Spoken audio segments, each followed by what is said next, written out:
We are on the brink of a massive technological shift, one that promises to completely merge our digital and physical worlds in ways that honestly feels straight out of a sci-fi movie.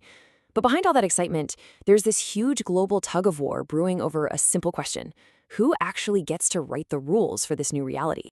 And that really is the question we need to be asking ourselves, isn't it? As our world gets more and more immersive, more interactive, are we, our laws, our societies, are we actually ready for what comes next? Okay, so it all kicks off with this idea called spatial computing. You might also hear it called extended reality or XR. The key thing to get is that this isn't about staring at screens anymore. No, this is about putting digital stuff into our physical world, letting us touch it, move it, and interact with it like it's really there. And listen, this isn't some far-off dream.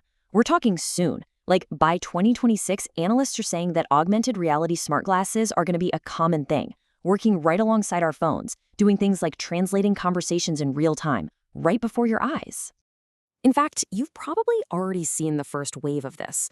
Devices like the Meta Quest and the Apple Vision Pro, they're really just the first steps onto this wild new frontier. They're giving all of us a little taste of what's possible when you start layering the digital world right on top of our own. So, what's the magic that makes all of this happen? Let's go behind the scenes for a minute and look at the actual building blocks that are creating this whole new reality, piece by incredible piece. Okay, check out this number, 268.2%. That is the insane growth that's projected over the next 10 years for a market you've probably never even heard of, haptic feedback yarns. So, what in the world are haptic yarns? Well, they're these amazing, specially engineered fibers that can literally weave the sense of touch into your clothes. So imagine you're playing a game and you can actually feel the rumble of an engine through your shirt. Or a therapist could guide your exercises with gentle pulses. This is the tech that makes the virtual world feel real. All right, next piece of the puzzle, the digital twin. The easiest way to think about this is a live, constantly updating virtual copy of something real. It could be a factory, an entire city, or even a person. It's the ultimate bridge connecting the physical and the virtual. And, as we're about to see, it's where things start to get really complicated from a legal perspective. And the uses are just incredible. On-site, a digital twin could give you like see-through walls to look inside a building. Off-site, city planners could use a digital twin of their city to fix traffic jams in real time, or architects could collaborate on a design from opposite sides of the world. And now for the real game changer, artificial intelligence.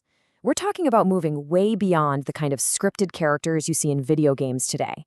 The next evolution is AI-powered characters that have their own memories, their own goals. They can have totally unscripted, unique conversations with you. Just think about the sheer amount of data that creates and who gets to own it. So yeah, the technology is absolutely mind-blowing. It's powerful and it's moving at lightning speed. But this is where the story takes a pretty sharp turn.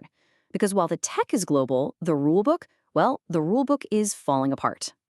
This map tells you pretty much everything you need to know.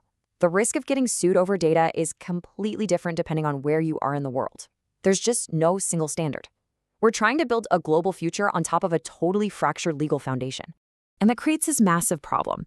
Technology does not wait around for politicians and lawyers to catch up. So what happens in that gap? Who's being protected and who's being left totally exposed? What we're seeing is a huge global fault line cracking open. The EU has its super strict GDPR, which is all about your individual consent. The US has this messy patchwork of different state laws. The UK is trying to do its own thing after Brexit, and China has a completely different state-focused model. Trying to navigate all of that, it's a minefield. And this isn't just some abstract theoretical problem. We're seeing a huge spike in what are called mass claims for data privacy issues. And get this, it's not just about massive data breaches anymore. People are filing lawsuits over totally routine stuff, like just using advertising cookies on a website. So this messy, unpredictable environment is creating enormous risks. And not just for the giant tech companies. We're talking about consequences for all sorts of businesses, for investors, and honestly, for all of us. The risk is now so real, it's being reported at the highest levels of business. 56%. More than half of all Fortune 500 companies now officially list artificial intelligence as a major risk factor in their filings to investors. And it's not just a US thing. Over in the UK, 41% of their top 100 companies are flagging AI as a risk. This isn't a tech problem anymore. It's a boardroom-level crisis. And regulators are already starting to pounce on a new problem called AI washing. That's basically when companies exaggerate how much AI they're actually using to trick investors or customers. In fact, in 2024, the SEC in the US brought its very first cases for this, sending a clear signal that they are not messing around. And the economic stakes here, they are just staggering. If all these legal systems keep splintering apart and data can't flow freely across borders, one study estimates it could wipe out 4.5% of the entire world's GDP. That's trillions with a T of dollars in economic activity just gone. So, you've got world-changing tech on one side, and this fracturing, confusing legal landscape on the other. Where on earth do we go from here? How do we even begin to navigate this? Well, for anyone trying to build in this space, experts are basically pointing to a three-part playbook. First, you have to stay on top of this tangled web of global regulations. Second, you need to build really strong, clear internal rules for how you use this tech. And finally, you have to be relentless in examining the riskiest applications, the ones that could cause the most harm. Which really brings us back to that one huge final question.